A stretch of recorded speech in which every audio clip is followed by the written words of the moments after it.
ሰላም ጤና ይስጥልን ውድ የቻናላችን ተከታታዮች የፕሮግራማችን ቤተሰቦች፣ ይህ አብዲራዋ ቲዩብ ነው። ፕሮግራማችንን ላይክ በማድረግ እንድትጀምሩ፣ አዲስ የሆናችሁ ሰብስክራይብ በማድረግ ለዚህ ቻናል ቤተሰብ እንድትሆኑ፣ እንዲሁም ይህንን ፕሮግራም ከሀገር ውጭ የምታደምጡ ውድ የቻናላችን ተከታታዮች የሁል ጊዜ ድጋፋችሁም በሱፐር ስቲከር፣ ሱፐር ቻት፣ ሱፐር ታንክስ ድጋፍ እንድታደርጉ በአክብሮት እየጋበዝን ከቅዳሜ የተደረጉ የኤፍኤ ካፕ በርካታ ጨዋታዎች፣ በርካታ ትዕይንቶችን በተመለከትንበት የቅዳሜ የኤፍኤ ካፕ ውሎና ዛሬ የሚደረጉ ተጠባቂ ሌሎች የኤፍኤ ካፕ ጨዋታዎችን እንግዲህ ትኩረት አድርገን ሁሉንም በአንድ ፕሮግራም ጠቅለል አድርገን በዚህ ፕሮግራም ላይ እንመለከታለን። በተለይ አስደናቂና ያልተጠበቁ ውጤቶች የተመዘገቡበት ዕለት ነበር የትናንትናው። በተለይ የክሪስታል ፓላስ ውጤት የተመዘገበበት መንገድ የነን ሊግ ክለብ የታችኛው ዲቪዚዮን ወደ ሊግ ደረጃ እንኳን ያልተሻገረ ቡድን ማክለስፊልድ ክሪስታል ፓላስን 2-1 በሜዳው አሸንፎ ወደ ቀጣዩ ዙር ማለፉ ዛሬ የእንግሊዝ ሚዲያ ሁሉም ጋዜጦች ትኩረታቸው የዚህን ታሪካዊ ድልን በተመለከተ ሁሉም ጋዜጦች ማለት ይቻላል እንደምትመለከቱት ሱፐርማክ፣ ሁሉም የእንግሊዝ ተነባቢ የዛሬ ጋዜጦች ሁሉም ይዘው የወጡት በእንዲህ መልኩ ፓላስን የመሰለ የፕሪሚየር ሊግ ጠንካራ ክለብ በነን ሊግ ቡድን ሲሸነፍ በኤፍኤ ካፕ ታሪካዊ ሽንፈት ነውና ሁሉም ጋዜጦች ዛሬ ትኩረት ያደረጉት የማክለስፊልድን ድል በተመለከተ ነው። በኤፍኤ ካፕ እንግዲህ እንዲህ አይነት ታሪካዊ ድሎች ከዚህ በፊትም ሲመዘገቡ እናስተውላለን በተደጋጋሚ በኤፍኤ ካፕ ውድድር ላይ እና ትልቁን ሽፋን ያገኘው ይሄ የነን ሊግ ቡድን ፓላስን ከኤፍኤ ካፕ ውጭ ያደረገበት ነው። በሌላ በኩል ደግሞ ኤቨርተን ከሰንደርላንድ ጋር 1-1 አጠናቀው በመለያ ምት ሰንደርላንድ 3-0 አሸንፎ ያለፈበት፣ ፉልሃም ቦሮን 3-1 ያሸነፈበት፣ ኒውካስል እና በርንማውዝም 3-3 ተጠናቆ 7-6 በሆነ በመለያ ምት ኒውካስል ወደ ቀጣዩ ዙር ያለፈበትም መርሃ ግብር ነው። ነገር ግን ትኩረት የምናደርገው በማንቸስተር ሲቲ 10-1 ኤክስትራን ያሸነፈበት፣ እንዲሁም ወደ ቻርልተን እዛው ወደ ለንደን ሌላኛው ክለብ ተጉዞ በኤፍኤ ካፕ ጨዋታውን ያደረገው የሊያም ሮሲኒየር ቼልሲ 5-1 ቻርልተን ያሸነፈበት፣ ምናልባት በሰሞኑን ልንሰማቸው ከምንችላቸው የአሰልጣኝ ሹመት ስንብት መካከል የስፐርሱ አሰልጣኝ ቶማስ ፍራንክን ለስንብት ሊያበቃቸው የሚችለው ሌላኛው ውጤት በኤፍኤ ካፕም ተመዝግቧል። በሜዳቸውና በደጋፊው ፊት በድጋሚ ቶትንሃም 2-1 በሆነ ውጤት በአስቶን ቪላ ሽንፈት አስተናግዷል። ይሄ ጉዳይ እንግዲህ ቶትንሃም ቤት ውጥረት የነገሰበት ከፍተኛ ተቃውሞ እየተሰማ እንደሆነ ነው መረጃዎች በአጠቃላይ የሚያሳዩት። ትኩረታችን የሚሆነው ጠቅላላ አድርገን በኤፍኤ ካፕ ጨዋታ በእነዚህ 3 የፕሪሚየር ሊግ ትላልቅ ክለቦች ትናንትና ያስመዘገቡት ውጤት ላይ በተለይ የማንቸስተር ሲቲ 10-1 ያሸነፈበትና አዲሱ ፈራሚ አንቷን ሴሜንዮ የጨዋታው ኮከብ የሆነበት ግብ አስቆጥሮ ግብ የሆነ ኳስ አመቻችቶ ባቀበለበት የመጀመሪያ ጨዋታው አስደናቂ የማንቸስተር ሲቲ ህይወት በኤፍኤ ካፕ ጀምሯል ማለት ነው። ዛሬ እንግዲህ ፖርትስማውዝ ከአርሴናል እንዲሁም ማንቸስተር ዩናይትድ ከብራይተን የሚያደርጉትም ጨዋታ ይጠበቃል። ሊቨርፑል ሰኞ ዕለት የሚጫወት ይሆናል። እስቲ ትኩረታችንን ወደ ቅዳሜ የኤፍኤ ካፕ ውሎና የማንቸስተር ሲቲ ድልን በተመለከተ እንዲሁም ሊያም ሮሲኒየር በቼልሲ ቤት የመጀመሪያ በአሰልጣኝነት ታች ላይን ላይ ሆነው ቼልሲን በመሩበት ጨዋታ 5-1 ያሸነፉበትን ቶማስ ፍራንክስ ቆይታቸው በቶትናም ቤት ያበቃ ይሁን የሚለው ጉዳይ ላይ እንወያያለን። ከዚህ ፕሮግራም በመቀጠል በብዙ ትዕይንቶች በአስደናቂ እንቅስቃሴና ማራኪ በሆነ መልኩ የቀጠለው የአፍሪካ ዋንጫ የግማሽ ፍጻሜ ተፋላሚዎች እንግዲህ ተለይተው ታውቋል። በዚህም ዙሪያ አጠር ያለ ቆይታ ከዚህ ፕሮግራም በመቀጠል ወደ እናንተ ይዘንላችሁ ምንመጣ ይሆናል። ላይክ፣ ሼር፣ ሰብስክራይብ ማድረጋችሁ እንዳትረሱ። ከሀገር ውጭ የምታደምጡ ድጋፋችሁ እንድትቀጥሉ የአክብሮት ግብዣችን ነው። ሲቲ 10-1 በሆነ ሰፊ ውጤት ኤክስትራን አሸነፈ። አሊያን የመጀመሪያውን ግብ አስቆጠረ። ሮድሪ ሁለተኛውን አስቆጠረ። የኤክስትራ ተጫዋች ዶይል በራሱ መረብ ላይ፣ ሌላኛውም ተጫዋች በራሱ መረብ ላይ አስቆጠረ። ሪኮ ሉዊስ 2 ግብ ሲያስቆጥር ሴሜኒዮ፣ ራይንደርስ፣ ኦራይሊ እና እንዲሁም አዶድ ያስቆጠሩት ግብ ለማንቸስተር ሲቲ 10-1 የኤፍኤ ካፕ ተፋላሚ የሊግ 2 ቡድን ላይ ያስቆጠሩት ግብ ነው። ከሁሉም በላይ ግን ትኩረትን በከፍተኛ ሁኔታ ያገኘው የአንቷን ሴሜኒዮ የማንቸስተር ሲቲ ቤት የመጀመሪያ ጨዋታ በእንዲህ መልኩ በአማረ ሁኔታ መጀመሩ ነው። ጨዋታውን እንደተመለከታችሁት እንግዲህ ፔፕ ጋርዲዮላ በተከታታይ ለ3 ጨዋታ ቢጫ ካርድ መመልከቱን ተከትሎ ታች ላይ አልነበረም። በፔፕ ሊንደርስ እየተመራ ነበር። በቀድሞ የየርገን ክሎፕ ምክትል አሰልጣኝ የነበሩ አሁን እንግዲህ በማንቸስተር ሲቲ የፔፕ ጋርዲዮላ ምክትል ሆኖ እየሰራ የሚገኘው ሆላንዳዊ አሰልጣኝ ሲቲን እየመራ ነበር ወደ ሜዳ መግባት የቻሉት። በዚህ መሰረት እንግዲህ ቀደም ብሎ አንቷን ሴሜኒዮ ለራሱ ግብ ከማስቆጠሩ ከ5 ደቂቃ በፊት ለሪኮ ሉዊስ አመቻችቶ አቀበለ። በእግሩ ዲያጎናል ኳስ ሪኮ ሉዊስ አስቆጠረ። ከተወሰኑ ደቂቃዎች በኋላ ከ5 ደቂቃ በኋላ ራሱ ተጫዋቹ አስቆጥሮ የማንቸስተር ሲቲ ቤት ህይወቱን በበለጠ እንግዲህ በመጀመሪያ የአዲስ ክለብ ጅማሩ በ2 ግብ ላይ ተሳትፎ ማድረግ በየትኛውም ውድድር ላይ ሊሆን ይችላል። ከወጣበት ገንዘብ የክለቡ 5ኛ ሪከርድ ፈራሚ ነው። በርካታ ነጥቦችንም ትናንትና ስናነሳ ስንወያይበት የነበረው ይሄ ተጫዋች እንግዲህ የሲቲ ቤት ህይወቱን በአስደናቂ ሁኔታ ጀምሯል። በነገራችን ላይ አንቷን ሴሜኒዮ ትናንትና በመጀመሪያ ጨዋታው የ2 ግብ ተሳትፎ ሲያደርግ ከ14 ዓመት በኋላ የማንቸስተር ሲቲ ተጫዋች የመጀመሪያ የክለቡን ጨዋታ በማድረግ የጀመረበት የመጀመሪያ ጨዋታ ላይ 2 ግብ ተሳትፎ ሲያደርግ ከሰርጂዮ አጉዌሮ በኋላ ለመጀመሪያ ጊዜ ነው።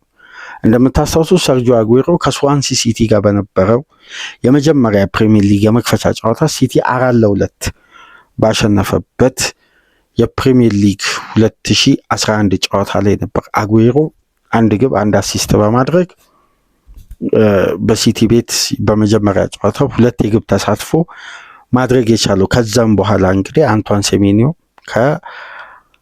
ከ14 ዓመት በኋላ ይሄን ታሪክ መድገም የቻለውና አስደናቂ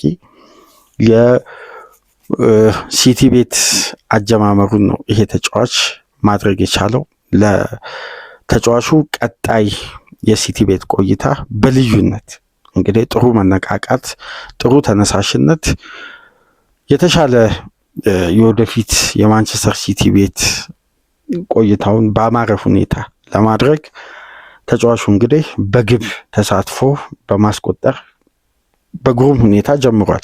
በነገራችን ላይ የተሰለፈበት ቦታ ሲያነጋግር ነበር። በጨዋታው ማስተላላፊ ኮሜንተሪዎች ላይ በጀረሚ ዶኩ ቦታ ነው ተሰልፎ የተጫወተው።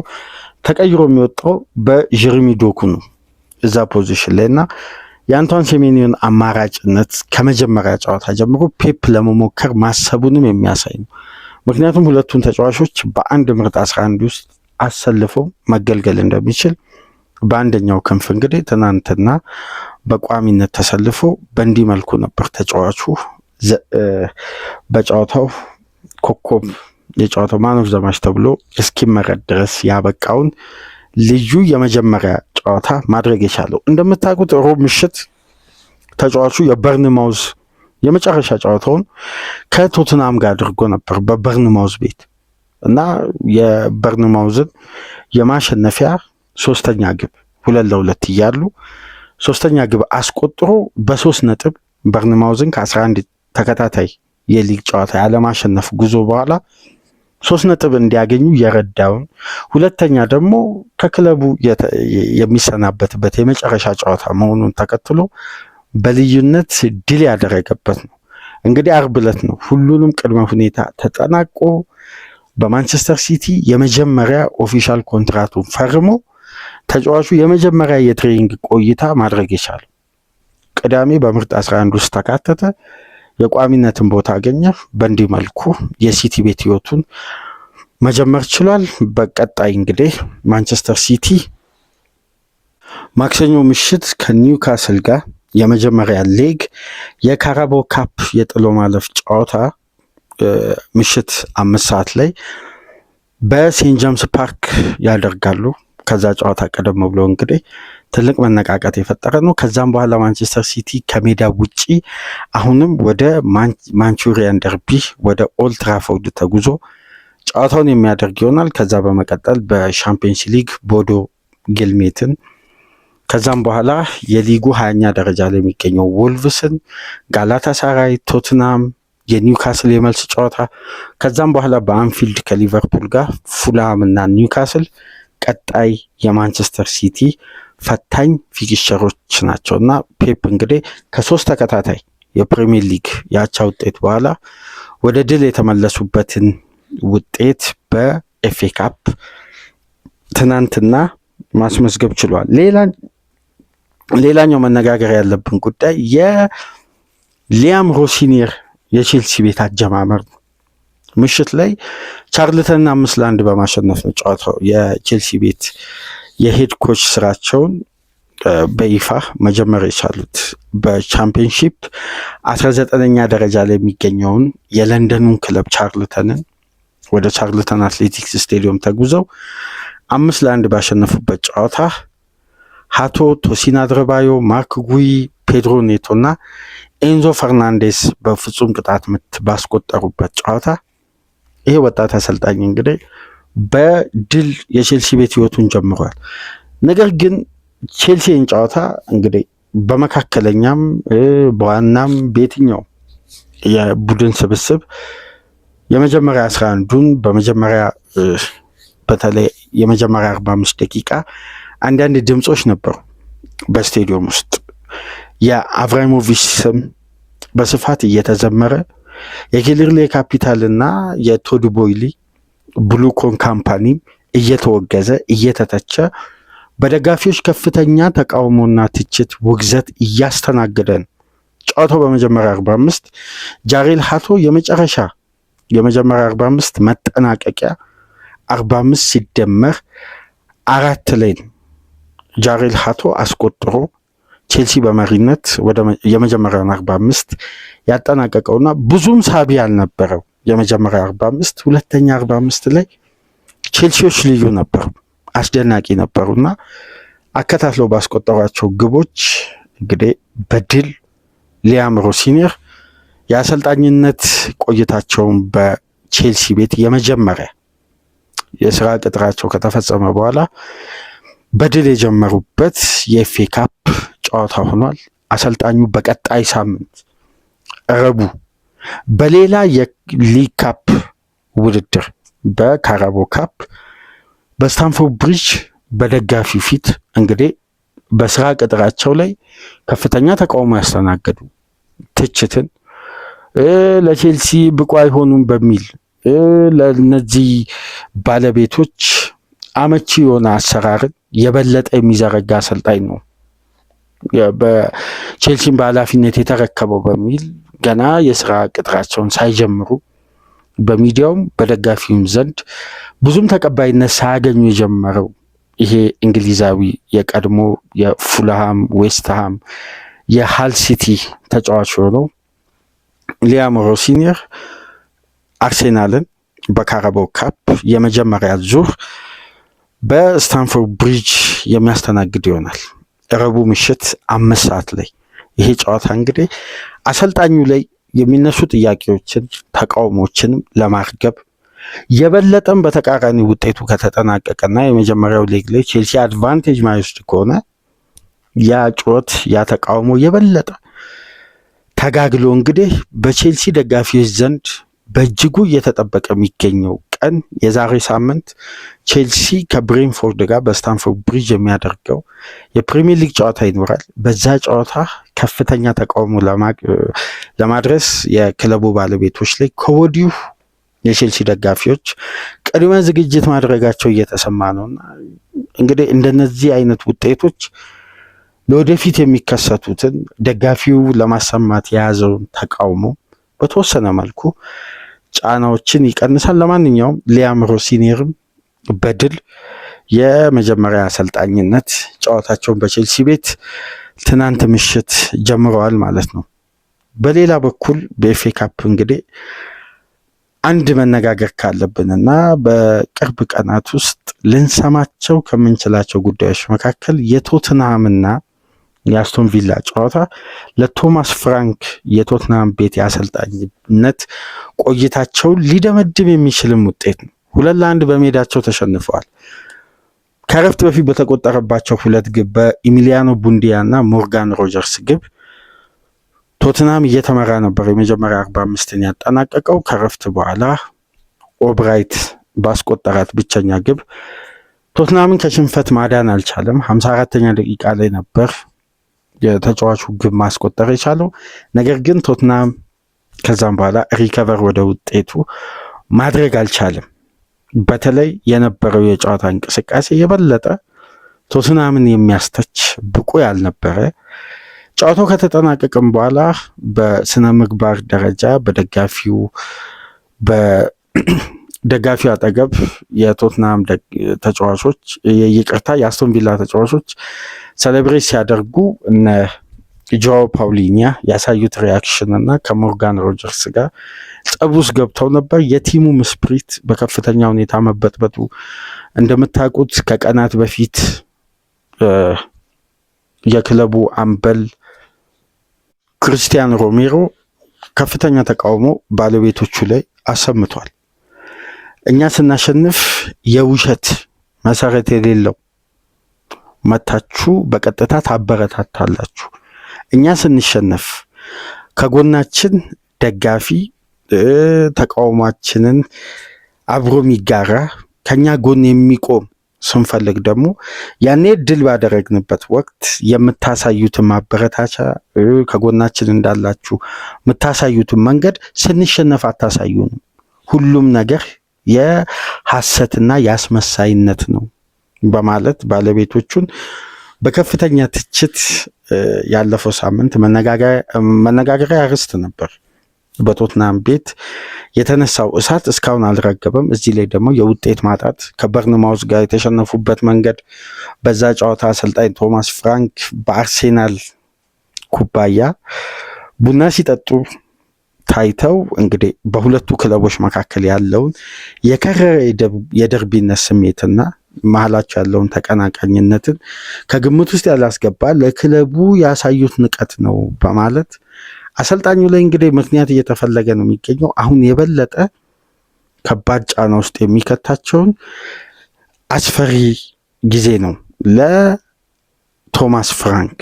እንደውም ይህን ፕሮግራም ወደ እናንተ በምናቀርብበት ወቅት ቦርዱ አፋጣኝ ስብሰባ ለእሁድ ጠዋት እንግዲህ በክለቡ የትሬኒንግ ማዕከል በጣም ጠንካራና አስቸኳይ ጉዳይ ባይሆን ዛሬ ጠዋት የቦርዱ አንዳንድ የውሳኔ የሚያስተላልፉ ትላልቅ ስራ አስኪያጆች ቀጥተኛ ስብሰባ ጥሪ አድርገው እንግዲህ አብሮ በጋራ ለመምከር ስለ አሰልጣኙ ቆይታ ውሳኔ ለማስተላለፍ ዛሬ ጠዋት ሚቲንግ እንደሚኖር ዘገባዎች እየወጡ ነው የሚገኙት። ካልሆነ እንግዲህ የእሁዱ ስብሰባ ሰኞ በውሳኔ መልክ ለደጋፊና እግር ኳሱ ቤተሰብ የሚተላለፍ ይሆናል። አሰልጣኙ በቶትንሃም አሰልጣኝነት ከቀጠሉ እንዲሁም በተቃራኒው ስንብትም በቀጥታ ቢተላለፍ ከሆነ እንግዲህ ዛሬና ነገ ትልቅ ጉዳይ በቶትናም ዙሪያ ይወጣል ተብሎ ይጠበቃል። በአጠቃላይ የቅዳሜ የኤፍኤ ካፕ ቆይታ በሲቲ፣ ቼልሲ እንዲሁም አስቶን ቪላ ድል በማድረግ ኒውካስልም ወደ ቀጣዩ ዙር ያለፈበት፣ ማከስፊልድ ፓላስን ከውድድር ውጭ ያደረገበት ይሄ የነን ሊግ ቡድን ፓላስን የመሰለ ጠንካራ የሊጉን ተፎካካሪ ከኤፍኤ ካፕ ውድድር ውጭ ያደረገበት፣ የኤቨርተንና የሰንደርላንድ አስደናቂ የመለያ ምት የሰንደርላንዱ ግብ ጠባቂ ታሪክ የሰራበትን በአጠቃላይ ጠቅለል አድርገን የቅዳሜን የኤፍኤ ካፕ ውሎ በእንዲህ መልኩ ተመለከትን። ዛሬ እንግዲህ አርሴናል ከፖርትስማውስ የሚደረግ ተጠባቂ ጨዋታ ይኖራል። ነገ ደግሞ ሊቨርፑል ሰኞ ምሽት ያደርጋል። ዛሬ ምሽት በነገራችን ላይ ማንቸስተር ዩናይትድ ከብራይተን ሌላኛው ተጠባቂ የኤፍኤ ካፕ ጨዋታ ነው። ከዚህ ፕሮግራም በመቀጠል እንግዲህ የአፍሪካ ዋንጫ የግማሽ ፍጻሜ ተፋላሚዎች ተለይተው በታወቁበት ያለፉትን 2 ቀናት የተደረጉ የጥሎ ማለፍ ጨዋታዎችን በተመለከተ አጠር ያለ ቆይታ የምናደርግበትን ፕሮግራም ከዚህ በመቀጠል ይዘንላችሁ እንመጣለን። የሳላና የማኔ፣ የኢብራሂም ዲያዝና የቪክተር ኦሲሜን ግብጽ ከሴኔጋል፣ ናይጄሪያ ከሞሮኮን ያገናኘው የግማሽ ፍጻሜ የአፍሪካ ዋንጫ የዘንድሮ ውድድር በግሩም ባማረ ሁኔታ እንደቀጠለ ነው። እስቲ እሱን በተመለከተ የተወሰኑ ነጥቦችን ምናነሳበትን ፕሮግራም ይዘላችሁ እንመጣለን። ላይክ፣ ሼር፣ ሰብስክራይብ እያደረጋችሁ የዚህም ፕሮግራም ተደራሽነት ከፍ እንድታደርጉ በአክብሮት እየጋበዝን በአፍሪካ ዋንጫ ሪቪው ተመልሰ እስከምንመጣ ድረስ መልካም የረፍት ጊዜ እንዲሆን ተመኘን። ሰላም ቆዩ።